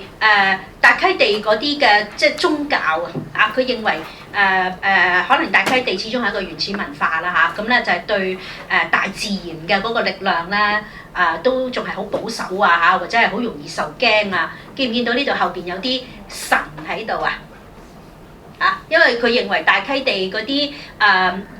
大溪地人啦見唔見到呢個就係頭先嗰個死神啦咁咧就係樣樣嘢都可以係一個神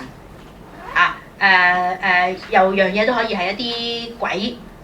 咁咧變咗呢樣嘢喺高更嘅眼裏邊都覺得係一啲好奇怪而係唔了解到嘅嗰個嘅事物嗱呢一度咧個版畫咧就 study 咗之後咧就變成係呢一幅畫面啦呢一幅畫咧你可以將佢去比較下阿馬內係咪畫咗張叫 Olympia 咧個身體就向上嘅，呢個女仔咧就向下嘅都係兩浸床褥，都係翹住隻腳嘅都係攬住個枕頭，不過一個向左一個向右咁樣嘅咁你話佢特登定係唔特登嘅咧？如果佢係特登嘅話咧，佢就應該係放呢張出嚟嘅咁呢個咧就似乎係佢即係將馬內嘅嗰個畫面即係話利用呢一個異地嘅文化，將佢再變得更前衛，將佢變得係更加有嗰個文化或者係顏色嗰個嘅變化喺裏邊嘅咁呢一張咧，除咗一啲例如人呢啲嘅形你辨別到啦，床呢啲嘅形辨別到啦呢個係死神佢 take in the form of 一個 human being。咁但係後邊呢啲嘢你辨唔辨認到係咩嚟嘅？唔通樣嘢都係神秘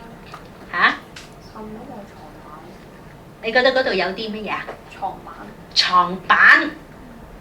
床板咧，照計就唔會喺呢度斷咗嘅喎條線你睇下呢啲係咪一啲我哋話神秘嘅一啲加入佢係愛嚟形容一啲空間嘅啫咁咧仲有咧，佢喺呢個咧先至係佢嗰個床嘅嗰條柱嚟嘅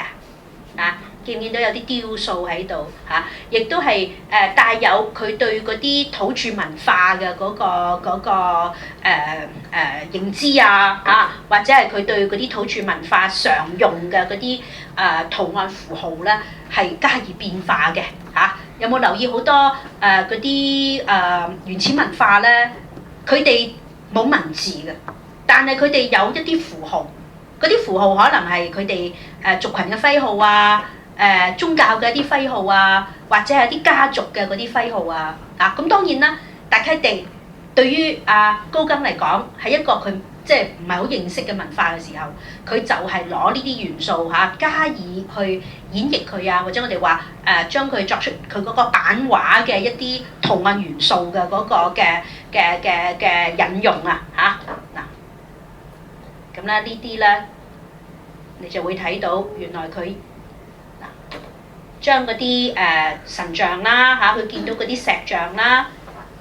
就變化成為佢嘅版畫咁佢後來佢亦都有做雕塑嘅，記唔記得據說咧就係佢自己住嘅嗰間木屋咧，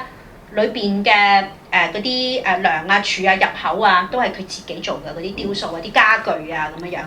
咁所以佢嗰10幾年喺大溪地咧就唔係白白咁過嘅做咗好多呢啲嘅即係雕塑印刷品嗱呢個係佢自己嚟嘅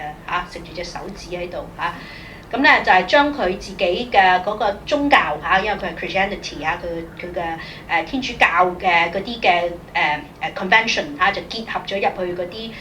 原始文化嘅嗰個圖形嗰度嗱呢啲係佢雕嘅嗰個荷蘭劇係咪好有趣你睇兩個花唔同樣嘅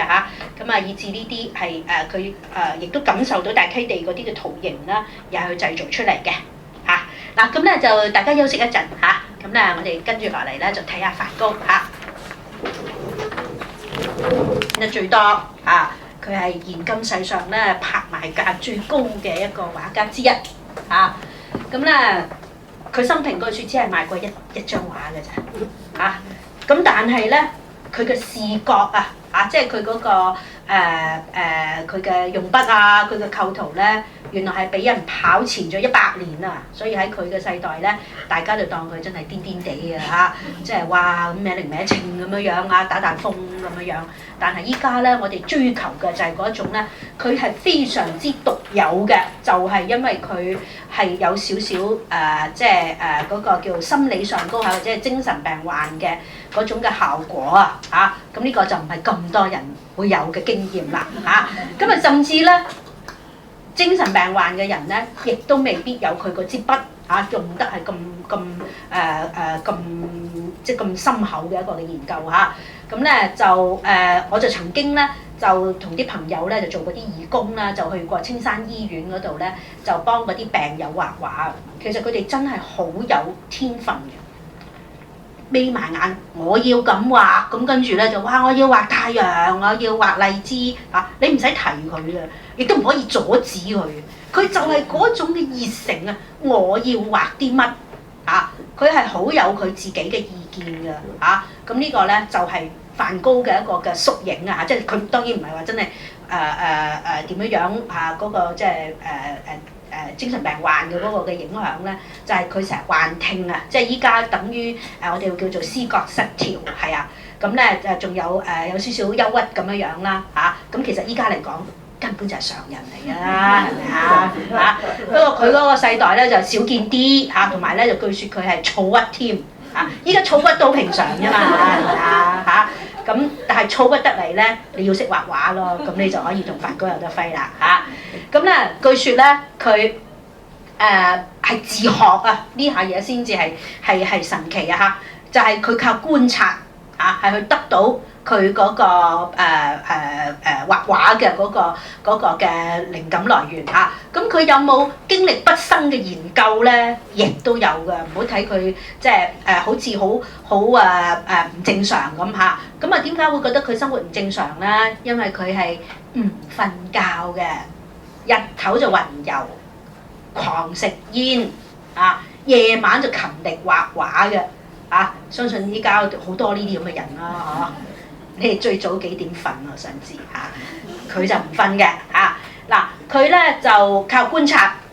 佢亦都唔係畫畫出身，據說就係因為佢受佢屋企嘅影響咧，佢係想做一個教區嘅神父嘅，咁所以佢最寄情嘅咧就係民間疾苦咁尤其是咧佢起步嚟已經係1872年啦咁佢嗰陣咧即係都係廿歲出頭到啦咁佢就觀人於微就係由佢想服務嘅嗰個教區嗰度咧係作為出發點嘅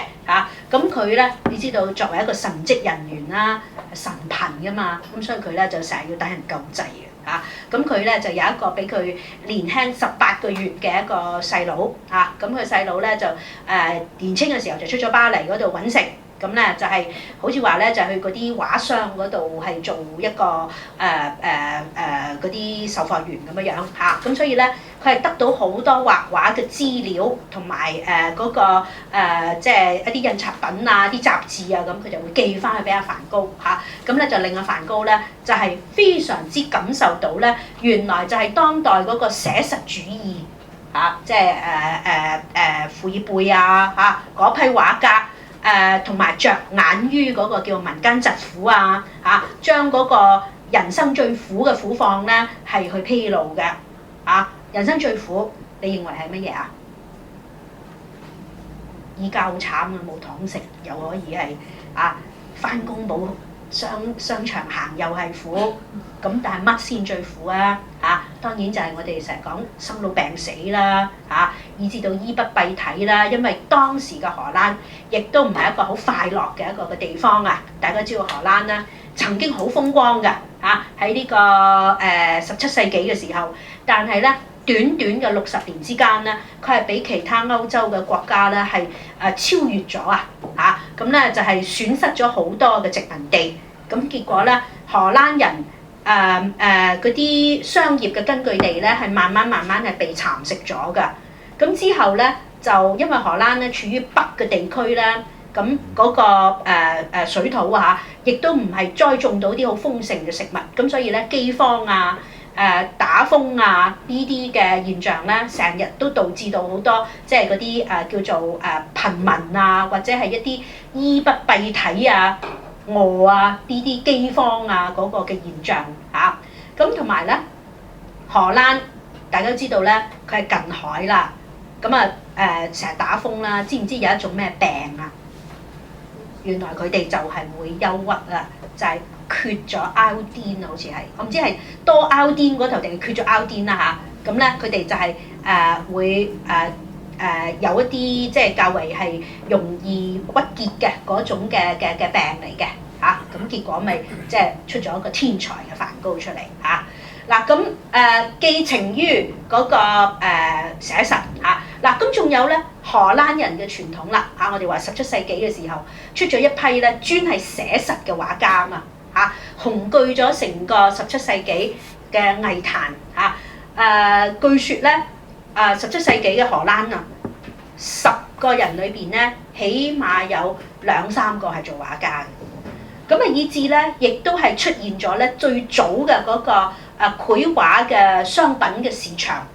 嚇。咁咧變咗梵高咧，佢起步嘅時候係完全唔愁咧嗰個畫畫嘅嗰個資源啊！好簡單，你走去妙思人嗰度坐一日咧，你自然就已經可以好多嘢畫㗎啦嚇。嗱咁呢度係佢嘅寫生啦嚇，呢啲都係佢嘅寫生嚇，唔好笑嚇，我都畫唔到啦呢啲寫生係咪啊嚇？嗱，仲有呢啲係佢即係效法佢嘅嗰啲荷蘭嘅傳統啦嚇，就係畫呢啲靜物寫生啊。咁以至咧，佢個細佬嘅 Theo 咧出咗去巴黎啦咁寄咗啲雜誌啊、圖片啊翻去咁咧就對佢嘅思考有更大嘅一個衝擊喺度咁但係佢個心始終都係由嗰啲農民啦因為知道米勒啦呢個法國嘅畫家咪專係寫嗰啲被遺棄嘅嗰啲嘅農民啦咁所以梵高起初嘅時候咧就係描寫呢一群咧流落咗喺即係嗰個叫做奸夫嗰個嘅人物最慘係不過咁啦 ，sorrow 衣不蔽體飯都冇得食呢個先至係梵高認為嘅最悲慘好啦描寫農家以至呢啲都係啦效法佢嘅嗰啲17世紀嘅嗰啲荷蘭繪畫啦從個 backyard 嗰度去體會翻呢個係咪一個農村嘅生活啊？呢個農村生活你覺得會唔會係一個小康啊？都幾小康嘅呢個係咪諗下個鴨裏邊有雞嘅喎仲喺度曬下啲農作物見唔見到遠處又有啲工業呢啲嘅現象呢個係寫實嚟嘅好啦，到佢呢個Newnan 佢出咗去 Newnan 呢個地方嗰度咁佢都係周圍去嘅佢。咁咧就有時去法國啦未出法國之前咧，佢亦都係喺荷蘭去過幾個地方嗰度幾似高更嗰種嘅道路就係去揾一啲佢認為可以對佢思想有衝擊嘅嗰啲嘅題材元素嗱咁呢度咧大家都知道呢個畫面叫做 Potato Eaters 啦，因為米勒咧就畫過一幅畫叫做 Potato Grower 嘅咁原來咧梵高咧一生裏邊最受影響嘅畫家咧，原來就係米勒對佢嘅嗰個影響，無論米勒嘅畫法啦、米勒嘅思考啦米勒嘅感情啦，都係對梵高咧有一個好大嘅影響嘅咁咧以至到佢出咗去巴黎之後咧，佢先認識印象派同埋後印象嘅嗰啲嘅畫家咁變咗咧佢嘅畫面咧又再變化出嚟咁梵高咧生命亦都好短嘅咁由佢想將自己做一個職業嘅畫家，到佢嘅死亡，原來亦都係只係短短嗰10零年嘅期間，但係佢畫落嘅畫咧係多到你難以置信嘅，斷千計，估計佢咧1-2日就畫好一幅畫。咁你諗下，一年有365日，即係話年產量咧係超過300張乘12，咁你就知道佢大約有幾多張嘅繪畫留低啦嚇。咁咧梵高咧就成日周圍咁遊啦嚇，咁咧佢依然都係先由米勒呢一個嘅畫法嗰度咧係作為嗰個起步嘅嗰個嘅研究嚇。嗱呢一度咧就係令佢畫出呢一張啦嚇，就叫做 Potato Eaters 嚇。呢一張咧你會睇到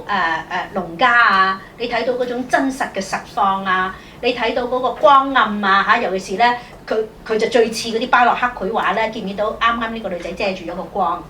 嚇？咁咧就成家人食住一碟薯仔。如果俾着你今日成家人食住一碟薯仔，你會點感受啊？喊啊同學啊！咁但係咧，你哋咪成日去麥當當嗰度食炸薯條啊？原來有得食薯仔係好快樂嘅，知唔知啊？因為薯仔知唔知係咩地方嘅原產地嘅物質嚟㗎？係南美洲㗎嚇，就係經過殖民地主義咧，係傳咗入去嗰個法國嚇同埋北歐，咁咧係一個新嘅農產品，係可以喺荷蘭落地生根。咁即係話咧，佢哋係唔愁，即係開始唔愁冇嘢食啦嚇，唔愁失收啦。但係點知咧，原來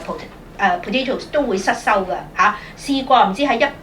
1860幾年啦嚇，失收係餓死過好多人。但係呢度你睇下，都尚且算豐盛係咪啊？仲知唔知飲乜嘢啊 ？Coffee 喎，都係南美洲嘅產品嚟喎。咁你話呢啲農民都幾即係生活喺一個即係不至於餓死，但係咧都係一個飽滿嘅一個屋企。仲有你睇下，阿老婆，你攰啦，你今日食個薯仔啦。哎呀，我切嚿俾你食下啦嚇。咁啊，一家人一齊食飯嘅時候係互相點啊？有交流㗎嘛。咁所以呢個咧就不至於係講農民嘅苦況，但係農民都會快樂嘅嚇。好啦。嗱呢個咧就俾你睇翻米勒嚇嗰幅 Gleaners 啊，即係拾穗者，以及咧呢張係梵高試筆嘅咋嚇，一張咁細張嘅一個畫面嚇。呢度咧你睇下冇人教佢畫畫，居然你睇下嗰啲用筆係咪好成熟啊？同埋佢用嘅顏色係點啊？佢係選擇咗嗰種啦，係tonal 嘅嗰個嘅顏色嚇，即係話第一佢係受寫實主義嘅影響啦。佢仲未係對顏色產生嗰個心理，好似我哋頭先睇阿高更咁樣樣啦嚇，顏色同情緒之間嘅嗰個掛鈎咧，即係起初佢仲未做到，即係未向呢一方面發展嘅嚇。咁咧都仲係喺嗰個寫實啊嚇，天空光啊嗰個農民出嚟活動啊嚇，用啲唔飽和嘅顏色啊，用好多黑色啊，呢個佢起步嘅時間咧黑到咁樣嘅嚇，黑到咁樣嘅嚇。呢個佢自己自畫像啊嚇，佢食煙，佢應該係個煙鏟先生嚟嘅。佢話如果佢自己死咗，將來咧就會變成咁樣嚇。咁同埋咧，佢都中意飲苦艾酒嘅嚇。咁咧，你知唔知飲苦艾酒咧？其實係應該係啲好 light 嚇嘅興奮劑嚟嘅嚇。咁咧就依家巴黎都好似禁咗嘅一種酒嚟，但係佢好中意飲嘅嚇。嗱呢個咧就係佢自己嘅試筆嚇。咁佢咧一生都。你話佢孤獨又得嚇，你話佢快樂，即係好多朋友又得。咁咧佢冇模特兒嘅時候咧，原來佢淨係攞住塊鏡對住自己嚟畫嘅啫嚇。佢係畫咗佢，即係凡係佢有新嘅嘢諗到，佢想去試下嗰個畫法咧，佢就攞自己嚟畫㗎啦。咁所以咧，佢係留低咗好多嘅自畫像嚇。咁咧呢個咧，你會睇到嗰啲用筆啊，係咪堆到好厚嚇？咁同埋咧，你睇下佢唔係用嗰種圖形嘅處理啦。呢個有少少似莫奈嗰種嚇，將嗰啲顏色累積到好厚啊。咁咧就係光照落塊面人嘅肌肉嘅嗰種嘅反光嘅嗰個情況嚇。嗱，另外咧留意下呢一個係受光嘅係咪啊？啊，呢個部分係咪好突出嚟啊？呢個有立體感俾大家嘅係咪啊？個背景咧暗㗎嘛，係凹咗入去㗎嘛嚇。咁呢度咧即係話佢都仲係營造翻一個以中心位置為主要描寫嘅嗰個嘅畫面嚇。但係咧梵高係非常之勤力嘅，知唔知啊？佢自學得嚟咧，佢每樣嘢都係自我發掘嚟㗎，包括咧，覺唔覺得佢有少少似秀拉啊？出咗巴黎啦嚇，見到秀拉嗰啲畫之後，佢亦都嘗試咧，好似秀拉咁用一點一點嘅嗰個方式嚇。有冇留意咧？嗰啲顏色線啦，冇咁厚嘅呢個時候，同埋咧開始唔再用黑色啦，即係知道黑色唔係成日可以加入去個畫面嗰度。何解黑色唔可以成日加入去咧？因為第一黑色咧係一路以嚟傳統啦，形容光暗啦。咁所以咧就調好多嗰啲黑啊、啡啊去營造主同次即係前同後嗰啲嘅空間啦咁但係咧，自從知道咗秀拉咧，即係彩虹七色嗰個道理之後咧，彩虹七色有冇包括黑色㗎？包括黑色嘅冇光咪黑色咯咁咧佢個調色碟又開始嘗試好似秀拉咁樣就用混合顏色嘅嗰種嘅做法嗱呢張畫咧係 Toulouse-Lautrec 呢個就係我頭先介紹咧話佢搞印刷㗎好叻嘅佢為呢個紅磨坊咁咧就係做咗一系列嘅嗰啲海報依家非常之出名嘅咁咧就係用石板印嘅嗰個方式就係呢個 Toulouse-Lautrec 搞㗎啦。Toulouse-Lautrec 咧就據說咧就成日匿喺紅磨坊嗰度咧就唔走㗎咁咧就日日喺度燈紅酒綠瞓覺又喺嗰度，起身又喺嗰度咁咧佢就識咗好多咧係嗰啲叫前衛嘅artist 咁當然啦，梵高出到去巴黎第一件事就係去呢啲搞前衛藝術即係等於有少少似我哋走去蘭桂坊嗰度飲酒咁樣嘅心態去識朋友咁咧呢張就係喺Toulouse-Lautrec 咧畫梵高嘅嗰個嘅畫面好啦，嗱呢邊呢張咧係莫奈，呢張係梵高咁何解要將兩張畫拼合咁俾大家睇咧？就係話梵高出到去巴黎之後咧，佢認識呢個世界咧，唔係淨係單止有米勒嘅繪畫，佢開始對顏色啦同埋咧嗰啲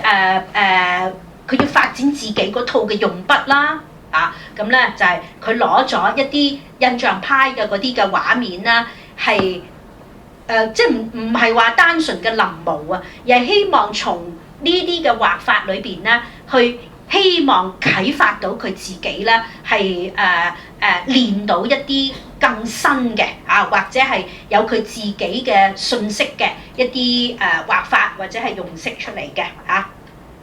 嗱，以至佢有時流連喺紅磨坊啦咁呢個係佢畫紅磨坊附近嘅嗰啲風景啦嗱呢張又比拼大家睇，呢個就係梵高畫嘅苦艾酒，以及呢張係竇加畫嘅苦艾酒，讓大家去睇到咧印象派對梵高嘅嗰個嘅影響咁最得意咧，你睇下佢嗰啲用色同埋咧佢用筆嘅嗰啲嘅痕跡佢點樣慢慢由呢一種寫實嘅嗰個嘅畫法咧，係去加入佢自己嗱，你睇下佢嗰個顏色嘅嗰個嘅應用啦用筆啦、圖形啦。雖然呢個台面同呢個台面係咪有少少呼應喺裏邊係咪呢個同呢個係咪有少少呼應喺裏邊但係最得意咧，你睇下界開嘅呢四塊同界開嘅呢四塊有少少畫內畫咁咧，佢嘅用色喺邊度嚟嘅咧？就係佢臨摹呢啲浮世繪佢係臨摹到非常之似㗎點解要臨摹浮世繪咧？有咩好處就係點樣可以幫助佢由嗰種好寫實嘅畫法，去變成為一種更平面性，同埋咧係由點線面組成嘅呢一種嘅畫法咁樣咧，佢認為係可以將傳統咧係完完全全咁去脫離咁等於頭先高更咁樣喺現狀裏邊，先將啲物件演繹成為一個印刷品。由個印刷品將啲事物拉平面咗之後，攞到個圖形之後，然後再畫翻喺個畫面。咁呢個嘅過程，亦都係梵高經歷嘅嗰個嘅過程。另外就係浮世繪嗰啲嘅顏色、嗰啲嘅用色佢未見過就係覺得呢啲異地嘅風情咧，佢係非常之感興趣嚇。咁啊，梵高咧就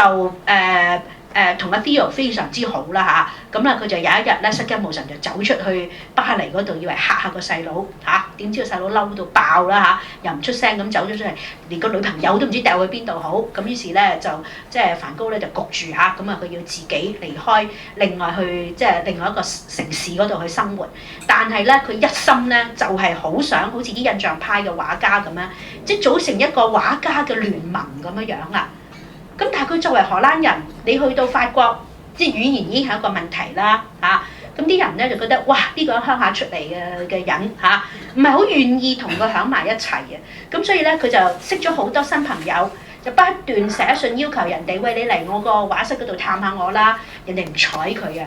咁咧就邀請啲印象派畫家去啊，有啲又出席，有啲又唔出席啊。咁結果咧係得一個高更係睬佢，就跟佢咧就去咗一個地方啦嚇。睇先嚇，有冇呢個地方嚇？就係呢度啦，柯爾嚇。咁咧就佢哋據説咧係共同生活咗係一個月，好難得㗎啦嚇！一個就躁鬱，一個就思覺失調。咁結果咧就發生呢個叫割耳仔啊！咁咧就有啲咧就話梵高自己割嘅，有啲咧就係話高更切佢個耳仔，然後掟埋把刀啊！咁啊屋得佢哋兩個人。咁咧但係最慘咧就係話佢去咗巴黎嘅期間咧，原本佢同佢細佬咧感情好好咧，就成日通訊嘅。佢乜嘢事無大小都寫俾佢細佬，但係因為佢出咗巴黎啦，咁啊幾乎成日都見到個細佬咧，就冇咗通訊啊嚇，咁所以就 track 唔到到底嗰件事係點樣發生咗嚇。咁咧就我記得我細個時候咧係遇見過一本書，我冇真係睇過，係一本咧大過電話簿嘅，係收錄咗梵高寫俾 Theo 所有嗰啲嘅通訊，成本電話簿咁厚。咁咧從佢哋嘅通訊裏邊咧，就係睇到梵高畫畫嘅嗰個嘅用意啦嚇，或者係佢一啲細微嘅瑣事啦嚇，以至咧兩兄弟成日嗌交啦嚇，嗰個嘅原因啦，都會喺啲信件嗰度咧係會睇到嘅嚇。咁呢本書咧，我記得應該喺藝術圖書館係有得借。如果咧梵高迷咧，就一定要揭下呢本書啊嚇。咁我係咪好迷梵高咧？曾經試過係，但係咧我係更加迷高更嘅嚇。咁咧變咗咧梵高，我係好緊張佢，但係咧我係最中意研究嘅咧係高更嚇。咁所以咧呢件叫切耳仔事件啦，我都好想知其實個真相係點樣嘅嚇。嗱咁樣啦嚇，時間的關係咧，咁啊仲有少少嘅梵高咧，我哋留翻下一堂嚇。咁就有功課問嘅嗰啲同學咧，可以留一留步嚇。咁同埋係咪所有同學都點咗名啊？